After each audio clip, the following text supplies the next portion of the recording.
बड़े प्रेम भाव से सुनीति ने पति को कुछ फल रखे हैं, उन फलों का भोजन कराया है। जिस समय फलों का भोजन कराया, बड़ा जीवन में आनंद। रात्रि को महाराज ने विश्राम किया।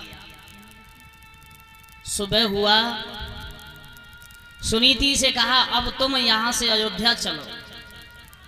सुनीति ने दोनों हाथ जोड़े, महाराज अगर अयोध्या का राज्य ही मेरी किस्मत में होता तो आज मैं इस जंगल में अपना जीवन व्यतीत ना कर रही होती।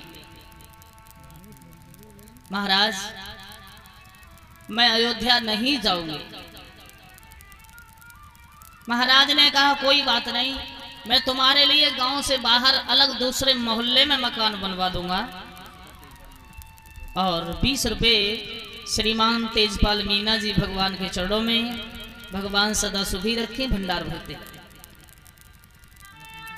महाराज लौट के अयोध्या चले आए। कहा महात्मा जी कुटिया पर नहीं है, जब तक महात्मा जी का आदेश नहीं होगा तब तक मैं कुटिया से नहीं जा सकती।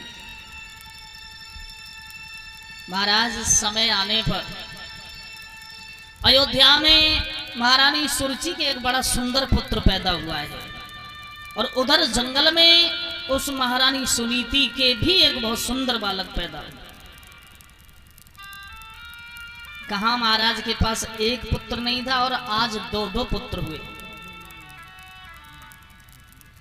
बड़ा जीवन आनंदमयी बना। एक पत्तों पर पड़ा हुआ है, एक राजशाही महलों में खेल रहा है। महारानी सुनीति के जो बालक पैदा हुआ उसका कोई नार काटने वाला नहीं, स्वयं सरस्वती, स्वयं लक्ष्मी और स्वयं पार्वती को भगवान ने भेजा है, जाओ उसकी रक्षा करो। बड़ा सुंदरमयी दृश्य। कोई खिलाने वाला नहीं, धूल में खेलता है तो मैया बड़े प्यार से कहती है बेटा धूलिया। और नारद जी ने नामकरण किया तो उसका नाम ध्रुव रखा। कभी कभी नारद पहुंचते हैं, ध्रुव को गोदी में लेके आनंदमयी जीवन व्यतीत करते हैं। एक दिन महाराज को अपने उस बेटा की और अपनी पत्नी की याद आई। महाराज का आना जाना बनाए। एक दिन ऋषिराज से कहा अब ये मेरा बालक और मेरी पत्नी मुझे दे दीजिए। महाराज मैंने बड़ी सुंदर एक हवेली तैयार कराई है, उसमें इनका जीवन व्यापन होता रहेगा। महात्मा जी बोले आप अपने पुत्र अपनी पत्नी को ले जाइए। व्यास नंदन सुखदेव जी कह रहे हैं महाराज अपनी रानी सुनीति को लाके उस मकान में निवास दिया है जो गांव से एक तरफ पड़ोस में बाहर बना हुआ है। ध्रुव भी 5 वर्ष के हो गए, उत्तम भी 5 वर्ष के हो गए।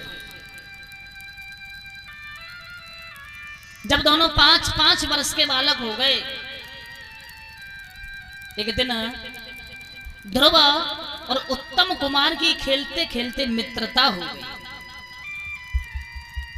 लेकिन गोस्वामी तुलसीदास जी लिखते हैं मित्र तो मित्र ही होता है।